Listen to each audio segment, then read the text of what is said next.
The Seahawks will continue their preseason slate with the Bears coming to Lumen Field on Thursday night. Which players and storylines should you be watching closely in the second exhibition game? Rob Rang and I are going to be diving in our latest installment of Locked On Seahawks. You are Locked On Seahawks, your daily Seattle Seahawks podcast. Part of the Locked On Podcast Network, your team every day.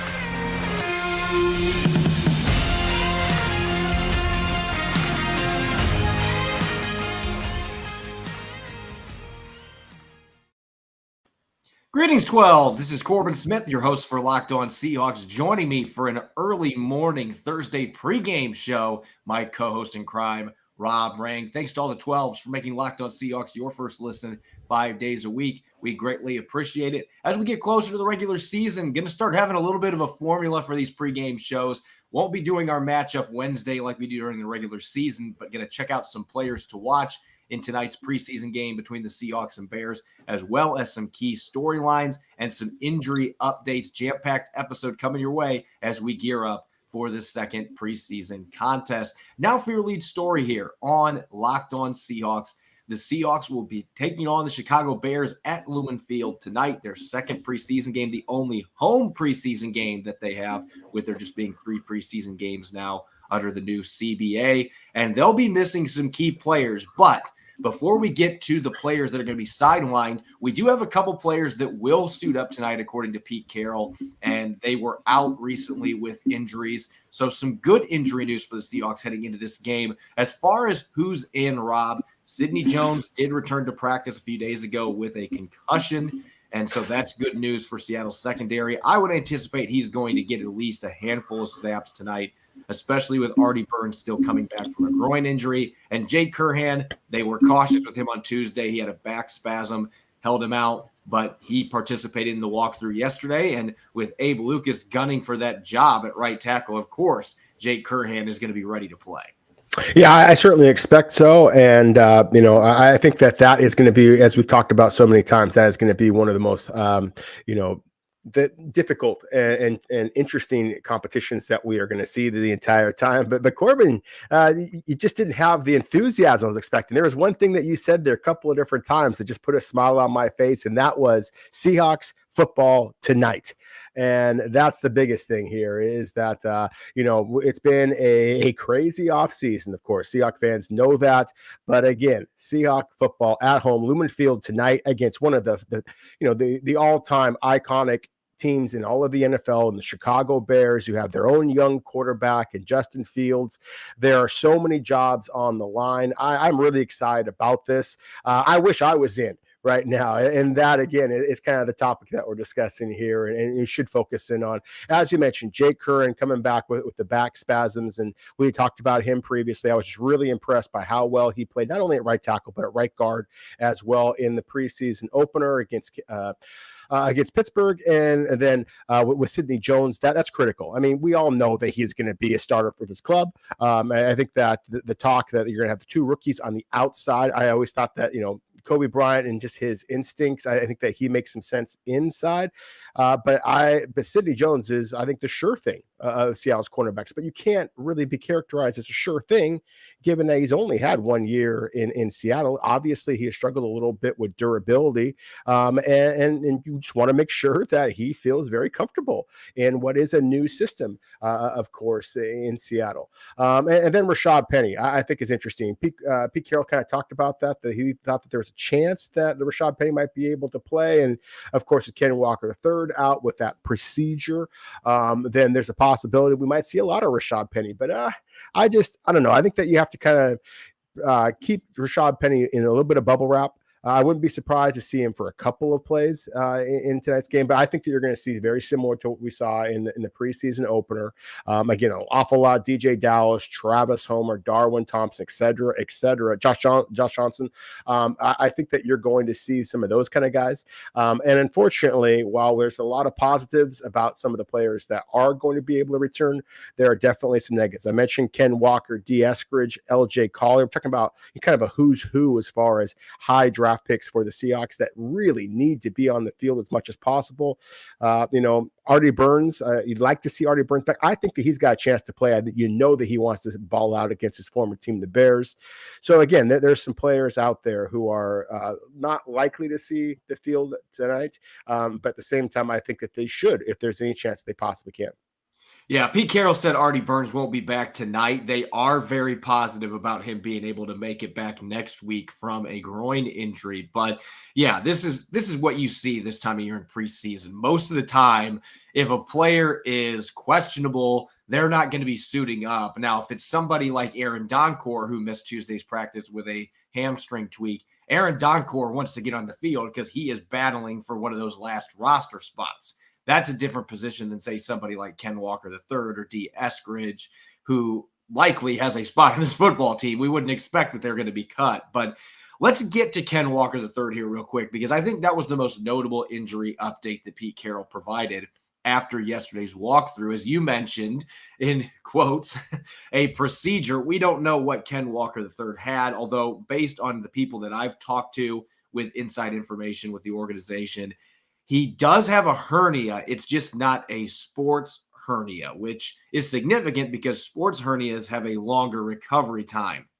And I'm not a doctor, so I don't know all the different types of hernias. But based on what I've been told, it sounds like there was a surgical procedure that was done to fix that hernia. But because it's not a sports hernia variety, he's got a legitimate opportunity to be back by week 1. They think he's going to be back quickly. I would not expect to see Ken Walker III in either of the final 2 preseason games. As for D. Eskridge, that hamstring injury, he's making progress, but he's just not quite there yet. So he's not going to be suiting up tonight. Maybe next week, with them having more than a week between games, he will be available for that Friday contest. It will be like last year. He played in the final preseason game coming off of a toe injury. Maybe that'll be how things play out this August, and he'll get at least some snaps in that final preseason game. And LJ Collier, Pete Carroll said, is very close, coming back from an elbow injury. He needs to get out there to get some snaps because, as we've mentioned, Miles Adams is very much in the rearview mirror there, if not right next to him on the highway, going for that last spot at the defensive tackle group. So the former first-round pick, he needs to get healthy, and he needs to perform. He needs to play well to ensure that he's going to be on this football team. So 3 big names, 3 guys that were high draft picks that won't be suiting up tonight, but maybe Rashad Penny will be out there. I'm with you, though. I'd be surprised if he gets more than a handful of snaps. In fact, I'm going to go edging towards he's probably not going to play. He might dress, but I think the Seahawks will give the carries to their other running backs and keep number 20 healthy for the season opener. Yeah, I think that makes the most sense. If you felt good that Ken Walker, if you felt 100% confident that Walker was going to be available for the season opener, then I think that maybe you do want to get Penny out there, because obviously he needs his reps too. But when he has been on the field, Corbin, you can testify to this better than I can, having been there as many practices you have. But Penny has looked fantastic. He looks in great shape. Pete Carroll talked about that. He's bouncing runs outside, for 60, 70-yard touchdown runs is from what I've been told. So I don't worry so much about Rashad Penny. Just it's funny how much things can change in a year. But I don't worry about Penny as far as being motivated, ready to play, and certainly capable of performing at an extremely high level, as we saw in the snippet last year.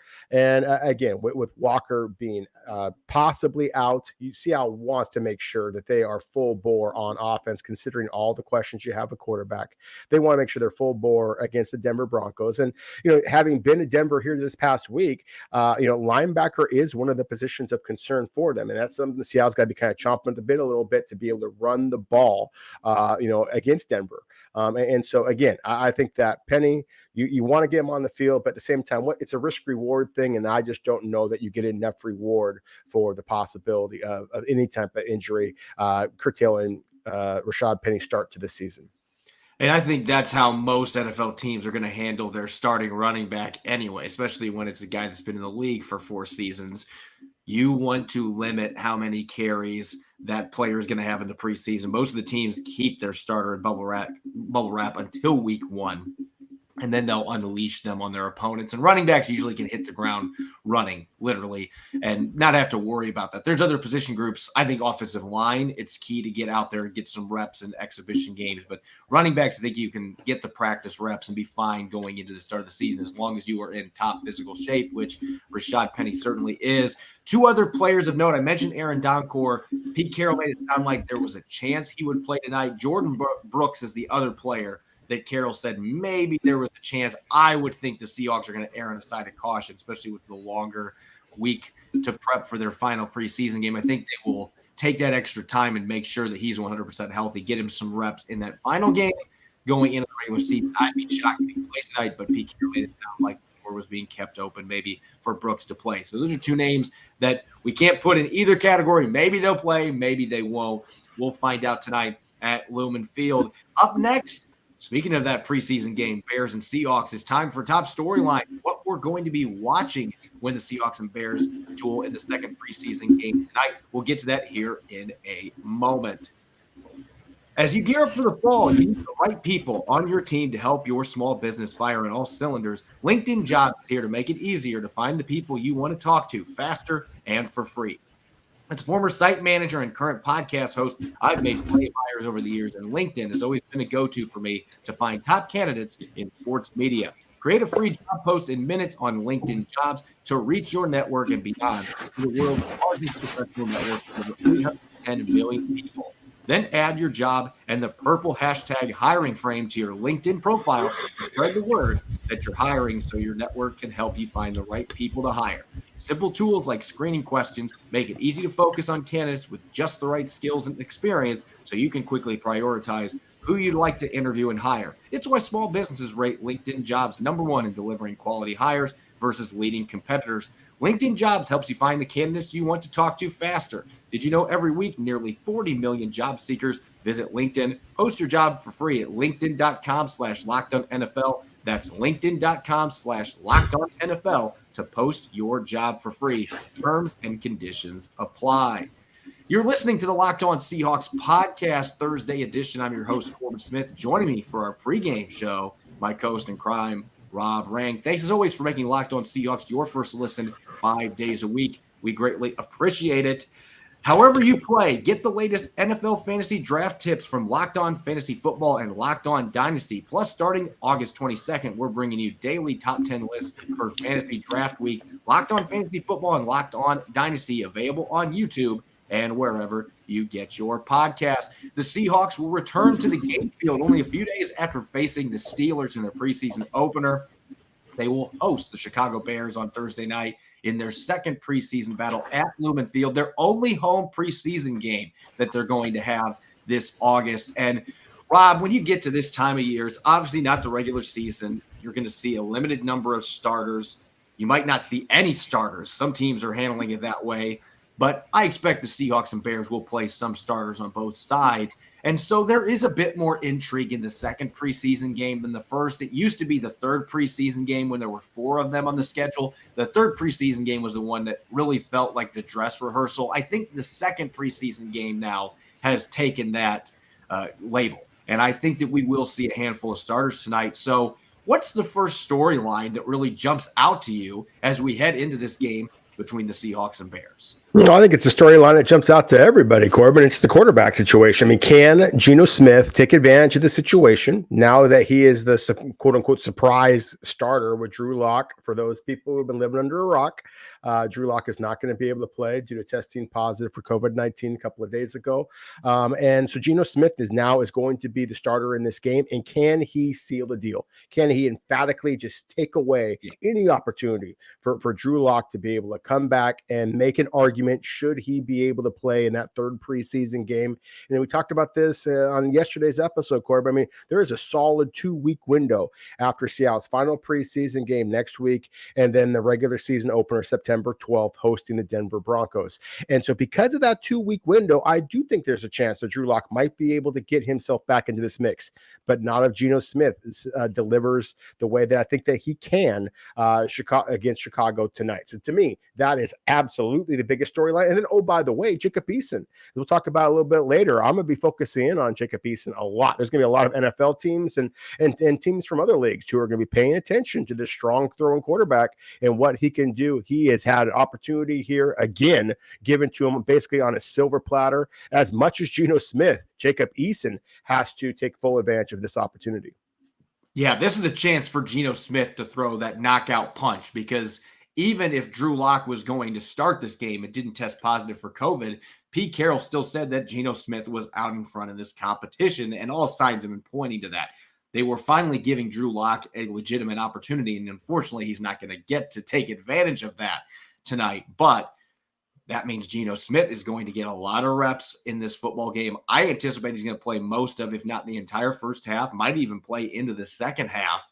And it really gives him a chance to run this offense, play with a lot of different receivers, and really win this job tonight. He can seal the deal. I think if Geno Smith plays well tonight, Pete Carroll might name him the starter this upcoming week heading into their final preseason game. I don't know that happens, but I think it's possible if Geno plays well.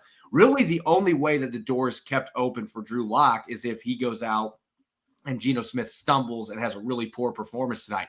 That would put the ball right back into Drew Lock's court. So there's a little bit of pressure, but not a lot on Geno Smith here. Just go out, play your game. And I think if he does that, doesn't turn the football over, leads several scoring drives, then he's got a chance to solidify his standing as the starter in week one and get to go against the guy that he backed up the last couple of years in Russell Wilson in the season opener. For me, on the offensive side of the football, that's a big storyline at quarterback, but I want to see what do Charles Cross and Abe Lucas have in store for an encore, because those two guys had really impressive debuts against the Pittsburgh Steelers. The Chicago Bears have some decent pass rushers off the edge. Now, I don't know that we are going to see Robert Quinn and some of those elite guys in this game. Those are established veterans that often don't play in preseason games, but maybe they'll play a series or two, and that will be a litmus test, especially for Charles Cross, if you get to go up against Quinn, who had almost 20 sacks last year for the Bears. So I want to see how these two handle pass protection. Of course, I'm going to be watching the run game too, because especially in the case of Abraham Lucas, I thought on Saturday he was fantastic in the run game. He was mauling guys. I counted 3 pancakes. Get your syrup and butter ready. I'm hoping that we have plenty more of those coming tonight against a Bears defensive front that has lost some key veterans. No Akeem Hicks. They don't have Khalil Mack either, but there's certainly still some talent on that line. It depends how many of those guys play. It is a better litmus test than what they had in Pittsburgh playing against third and fourth stringers. So I want to see how those two respond tonight in this football game. No question about it. I mean, I think that the way that Charles Cross and Abraham Lucas play is going to have a huge impact on the way that Geno Smith and obviously Seattle's offense is able to perform. And I think that you articulated it well, that Pittsburgh is another team, of course, with Watt. They're another team that is known for being a dynamic pass rushing threat, but of course, Watt didn't play. And I'd be surprised if Quinn, given his age, plays in this game. So I don't know that we're going to get quite as much of a test. And this is the very first home game, so I'm sure there's going to be all kinds of nerves, especially for the Washington native Lucas. But at the same time, you shouldn't have the noise issues that they may have had a little bit in Pittsburgh. So I expect the rookies to continue to perform as they have in every single training camp practice, and frankly, in every single college game that I ever watch with these two guys. Charles Cross is going to excel in pass protection because he is just an absolutely graceful athlete at 6'5" or 6'6", 310 pounds. I mean, he's just remarkably light on his feet. And Abraham Lucas, I mean, people sound surprised that he is a dominant run blocker, but that's what he was at Washington State as well. Everybody talks about his pass protection, but he had the pancakes and the syrup and all that kind of stuff that you talked about. I mean, his nickname might have been IHOP because that's how often. I haven't had breakfast yet, Rob. This is making this a really difficult show to get through. I want pancakes now badly. Well, and that's the thing is I think that Abraham Lucas is going to deliver some of those. And I think that you can get caught up in the one-on-one kind of clips that you see on social media and things like that. I want to see him continue to play with that type of ferocity. But I feel very confident in this particular game going against the competition he's going to be facing that Abraham Lucas is going to have a second consecutive impressive showing. To me, the biggest question along with those is the pass rush. And again, talk about an opportunity to kind of feast. The Chicago Bears, and this is a club that has struggled with pass protection for a long time now, Corbin, as you probably well know. But they get up, I believe, 6 sacks. We could go against Kansas City, and Kansas City did play some of their better players. But still, get 6 sacks, 8 tackles for loss, 10 quarterback hits. And certainly Justin Fields, the starter, was a part of that. And he's, while incredibly athletic, he does sometimes run around and get himself into trouble. But you also had some other quarterbacks, like Trevor Siemian is the one who threw the 2 touchdowns for Chicago last week. And this is a smart, savvy passer. He doesn't get sacked very much. So Chicago's offensive line is a relative weakness. Seattle's pass rush has an opportunity to feast, especially if the crowd gets going a little bit in this game. So I am fascinated to see who among Seattle's pass rush is able to get home. Is it going to be Miles Adams again? Is it going to be somebody on the outside? I talked before about Uchenna Nwosu and how I think that his bull rush against the rookie left tackle Braxton Jones for Chicago could be something to watch in this game as well. And we talked as well about Mafe and Darrell Taylor and Alton Robinson and just the athletic ability that they have. This could be one of those games where Seattle's pass rush looks absolutely fearsome. And they already had a pretty good game the other day against the Pittsburgh Steelers. And I think that the Steelers' offensive line at full strength is better than Chicago's. But I'm interested to see Tevin Jenkins. There's been a lot of drama there with the former Oklahoma State standout. That has so far not been a good pick, which surprised me. I thought that he was going to be a solid addition for them, but it just hasn't worked out to this point. Has a ton of talent. And Braxton Jones for a 5th-round pick is really athletic, but there are questions about how is he going to handle NFL power? And so, like you said, Uchenna Nwosu, Alton Robinson, maybe Boye Mafe, guys that can win with power, that could be a major advantage for them in this football game. And if Riley Reif ends up playing, their veteran that they signed in free agency, that looks like he's probably going to start. He hasn't necessarily had great seasons the last couple of years. And so it just is not a very good tackle group any way you shake it for the Chicago Bears. It's a great opportunity for these edge rushers for the Seahawks to pin their ears back, win with power and speed, and get after Justin Fields and Trevor Siemian, whoever else plays quarterback tonight for the Bears. It's a great opportunity for those edge rushers to build off what they did Saturday and really wreak havoc. You want to see this pass rush come to life in the preseason and take some of that momentum into the regular season. I've got a really simple question for my next one here. Who wants to play linebacker? Because if Jordan Brooks doesn't suit up, which I don't think that he will, I think the Seahawks are going to be smart in that regard. They don't need him playing in a game in mid-August that doesn't count if he's not 100%. Get him ready for the finale. He can maybe play a few snaps then, but he needs to be healthy for week 1. So you're going to have Cody Barton, and then you got the rest of the linebackers. Who else is going to rise to the occasion? Is it going to be Lakeem Williams? Is it going to be Tanner Muse? Is it going to be old man Nick Bellore and rebounding from a tough first preseason game? Is it going to be an undrafted rookie like Vi Jones? The Seahawks have a lot of questions there in terms of depth without John Radigan available, without Ben Burke-Kirven available after losing Bobby Wagner. There are a lot of question marks there. So I want to see who's going to step up and who's going to rise to the occasion. Joel Iyiegbuniwe is the other name to keep an eye on too that I didn't include there. But there are a number of players there that have a great opportunity. They're going to play a lot of snaps tonight. There's also DeBlanco, the free agent they signed out of Cincinnati, rookie that played with Kobe Bryant. It might be another name to keep an eye on. But you have all these names. Somebody's got to rise to the occasion. Who's going to capture a roster spot behind Cody Barton and Jordan Brooks? I'm eager to see who rises to the occasion tonight playing against a Bears team that you should be able to make plenty of tackles against.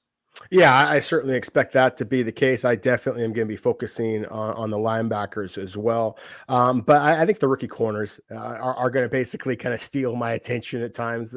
I'm going to have to try and stay disciplined to be able to watch everything else because just the matchup, similar to Pickens against Tariq Woolen, in the opener against Pittsburgh, the rookies going up against each other. That's always interesting for a guy like me. And Chicago has a supreme talented bit raw as a route runner rookie. And Velus Jones, former USC Trojan, transfer to Tennessee. Corbin, he ran a 4.31, and so if you're looking for guys who have size, he's a 6'2" guy, have size and speed that to, kind of challenge Tariq Woolen without it being an established superstar. Obviously, he's practicing against DK Metcalf every single day and has performed very well.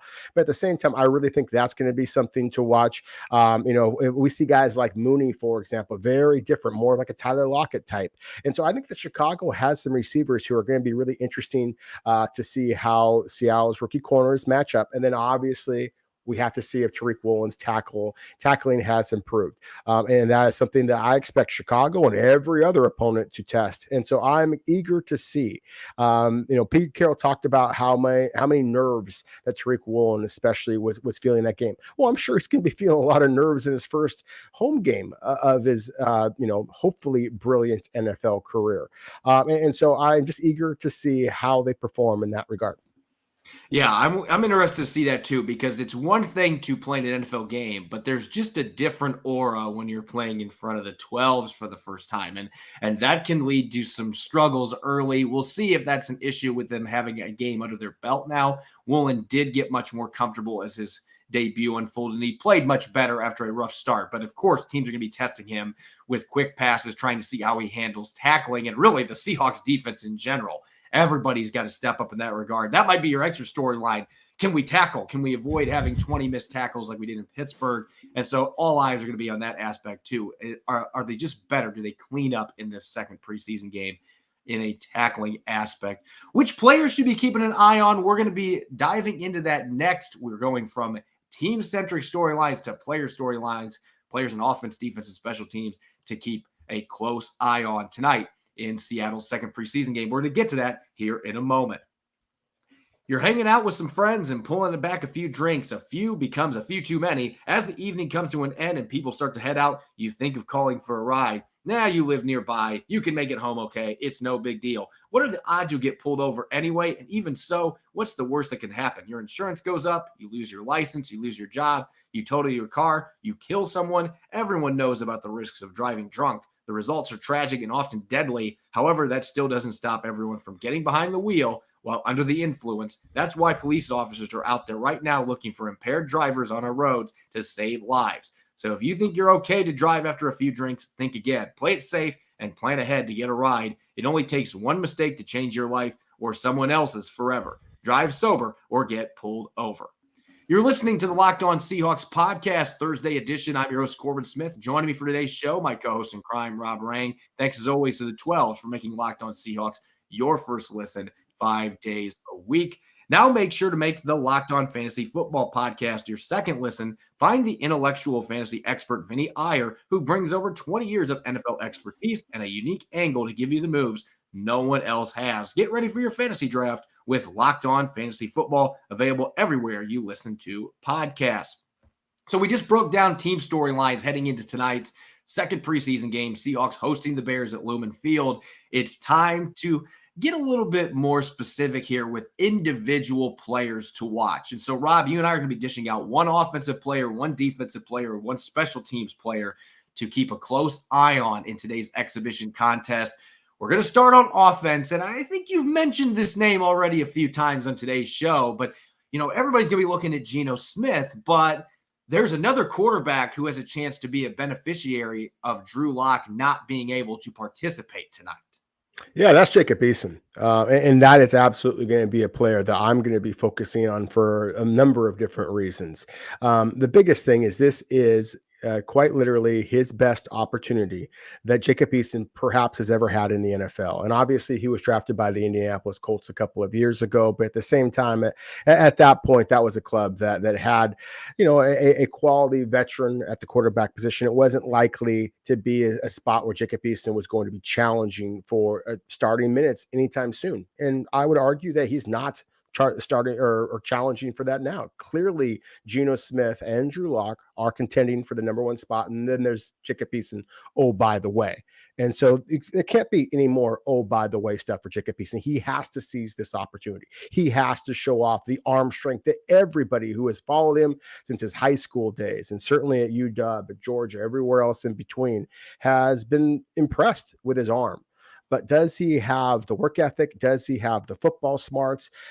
Does he have the mobility in today's game? Especially considering that he is likely to be playing again, the second and third string offensive line. He's got to be impressive. And so I'm rooting for him. I'm encouraged by the talent. There's no question about talent. But at the same time, now is his opportunity. And I think that there is as much pressure on Jacob Eason in this game as there probably is on any player on Seattle or Chicago's roster. Yeah, and he's going to be playing in front of other teams, too. That's really the key here, because Drew Lock and Geno Smith are ahead of him by a large margin on the depth chart. And Seattle typically hasn't kept 3 quarterbacks. Now, he could be a practice squad QB again for the Seahawks, but there are other teams out there that may be looking for upgrades to their secondary quarterbacks. So it's an opportunity for Eason to put his best foot forward.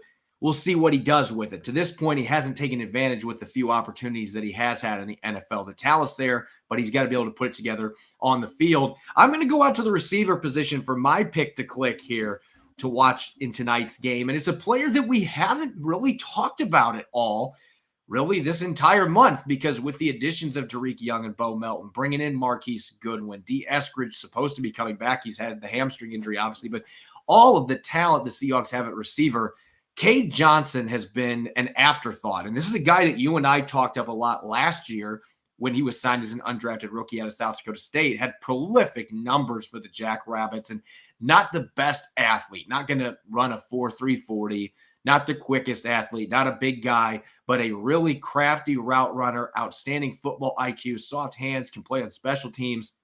And last year, training camp just didn't go for him as I thought it was going to. I thought he had a chance to push for a roster spot last season, and he played in the practice squad for most of the season. He was briefly cut, then re-signed, didn't dress for any games. And with all the additions, I think that you and I would be in this group as well. We just didn't consider that Cade Johnson was really a legitimate contender this time around for a roster spot, and maybe he still isn't. But what Pete Carroll said yesterday was something that stood out to me, that this is a player that is making a move, he's making noise, and you do see what's happened the last week. He had a 20-plus yard reception in the preseason game against the Steelers. He also had a touchdown catch from Geno Smith playing with the first team in red zone period on Tuesday. And so he is making plays with the limited opportunities that he has. And we know, Rob, that Cade Johnson is a really good football player. And I just thought the other thing Carroll said that really jumped out, he said, this is not a guy that has great speed or great size, but he's somebody that you sometimes it takes some time to truly appreciate the type of player that he is and the football skills that he has. It looks like the Seahawks are starting to take notice to that. So if Cade Johnson can go out and have a really good second preseason game, maybe we can lump him in there with Tariq Young and Bo Melton as a young receiver that has a chance to crash the party and make this roster. He also can play special teams. So if he makes an impact in that regard, he only helps his stock. So a name we haven't talked about that maybe is putting himself back on the radar a little bit. Yeah, I think that he has put himself back on the radar. Again, for me, he's always been on the radar. I think he's a really good football player. I think you can make an argument that he, with the exception of Tyler Lockett, obviously a Pro Bowler, I think that Cade Johnson might just be your best slot receiver on the roster, just in terms of his quickness, in terms of the reliability of his hands, all those things. So I do think that he has a heck of an opportunity here. And if it doesn't happen in Seattle, then I think other NFL clubs would be interested, certainly as a practice squad candidate. But, he's going to be competing against a lot of guys. Aaron Fuller is a similar body type. Bo Melton is a similar body type, who was drafted, who does have that 4.3 speed. And we saw flashes of that as well. But if you want consistency, then I think that's where Cade Johnson really excels. Really good football player. And, we're switching from a guy that we have not talked about much in Cade Johnson. I'll briefly talk about the guy that I said earlier. I'm going to have really be difficult for me to take my eyes off of number 39, Tariq Woolen. I mean, just again, the size, speed, just freakish athletic ability factor that has people now calling him Avatar, which is a fun little nickname for him. But I think Tariq the Freak is, the one that he had, in college, I think is, a little bit more descriptive for those of us, maybe that were not born pre 2000. Or were born pre 2000, I guess I should say. But Woolen, just, I want to see if his tackling improves. I want to see him against the variety of different receivers and passers that Chicago is going to throw him. As I talked about before, Justin Fields is a very different type of thrower than the primary backup Trevor Siemian. And so I want to see how that goes down, because Justin Fields is a player that early in his career, I compared him to a young Russell Wilson. And so again, might just be the best opportunity that Tariq Woolen, Kobe Bryant, and the rest of Seattle's defense is going to have to prepare for number 3 for real. Yeah, I'm going to be keeping a very close eye on Tariq Woolen, and how can you not, because of his freakish size and his athleticism? It's like DK Metcalf on offense. You just can't stop watching. But since you picked him, I got to go a different avenue. And I mentioned earlier, who's going to step up to the occasion at linebacker? And keeping that in mind, my eyes are going to be on Vi Jones, the undrafted rookie out of North Carolina State. And I talked about him on an episode earlier this week. I thought he was one of the most impressive players on either side of the ball for Seattle in the preseason opener. Had 6 tackles, a really impressive sack where he bowled over a running back in pass protection, and then was able to get back into the backfield and get the sack. That was the only blitz he had the entire game. Pretty efficient with his opportunities that he had. But this is a guy that had 6 sacks at NC State last year. And I think what's most intriguing about him is this is a guy that is still growing into his body. He's only 225 pounds, long, lean. He's got those lengthy arms like KJ Wright, and I think he uses them really well. You could see that in that preseason opener, that a guy can be undersized at linebacker and get away with it if they know how to use their long arms and be able to create distance from blockers. And Vi Jones can do that. You couple his athleticism. This is a guy that has 4.4 capability, low 4.5 speed, really good explosiveness in the jumping drills at his pro day. Wasn't a combine invite, but this guy's got the traits. He's got the intriguing body type. You'd like to see a little more mass put on his body. The Seahawks are going to have a chance to do that over time. But you look at some of the guys he's competing against, Lakeem Williams, undrafted signing a couple years ago. Tanner Muse was a mid-round draft pick, but he was a safety in college, hasn't necessarily adapted to linebacker as the Raiders or the Seahawks have hoped to this point. There is a prime opportunity for him to stand out as maybe your 3rd or 4th best linebacker in the middle, and you can make this football team. He's already known as a good special teams player, so I'm going to be watching him very closely to see how he handles extensive reps. I could see him playing half of this football game or maybe even more than that. And that's going to create a great chance for him to impress or potentially botch his opportunity to make this roster. And so all eyes are going to be on 51, or all eyes are going to be on number 50. I look at him with the long arms and I see a thinner KJ Wright. Obviously, that is very high praise. I'm not saying he's KJ Wright as a player, but he looks the part with the number, the long arms. So I just can't wait to see what he's going to do for a second game, because I thought he played extremely well on Saturday night and gave some juice to the middle of the defense that really had struggled most of the game in terms of tackling and just making plays in general. Yeah, I 100% agree with you. Vi Jones is absolutely a player I'm going to be keeping an eye on. He has flashed and caught our attention every single step of the way. So I would be surprised if he does anything but improve his chances of making this roster at the bare minimum, the practice squad. And you mentioned a linebacker. I'll mention another linebacker that I'm intrigued by, and that's Joel DeBlanco. Aberdeen's own, wound up going to Cincinnati after a year at IMG Academy in Florida. He was all-conference player for Cincinnati Bearcats. As you mentioned, obviously a teammate of Kobe Bryant. DeBlanco was undrafted, wound up going to New Orleans on a rookie mini camp. And I texted some buddies, work there. And they basically just said that it was a numbers game, that they appreciated the talent. And we saw it in the preseason game. I mean, DeBlanco, Nick Lee and I were at Corbin and Natalia's wedding. And, after after the ceremony concluded, and we were watching some of the preseason game and trying to keep that from Corbin. He had more important things, that particular evening. But we kept seeing this number 48 flash. Who's this kid? Who's this kid? And so he is somebody that I want to watch on defense, but also on special teams. And that's the thing that Pete Carroll kind of talked about, is that there is an opportunity here. Obviously, with Ben Burke-Kirven out for the year, with John Radigan still coming off of his own surgery, then there is an opportunity for someone to be able to step up and be that kind of middle linebacker on your special teams unit, as well as middle linebacker on defense. And that, to me, is something that DeBlanco made some solid plays on special teams. Frankly, he was more productive on defense. I think he led the Seahawks in tackles. And we talked so much about the Boye Mafe sack, that 9-yard sack on 4th and 1 against Kenny Pickett. DeBlanco was right on Mafe's heels. I think that he also would have beat Pickett to the sticks and been able to make that a tackle for loss and give Seattle the football right back. So again, there were some flashy plays on defense, and I'm curious to see if he is able to make this team, because of what he is able to offer as a backup middle linebacker, and then also on special teams, the same way that we've seen so many linebackers like Radigan, like Nick Bellore, like BBK be able to make this roster in past years. Yeah, there's going to be eyes on all those young linebackers because it really is a prime opportunity with the lack of established depth that they have at that position.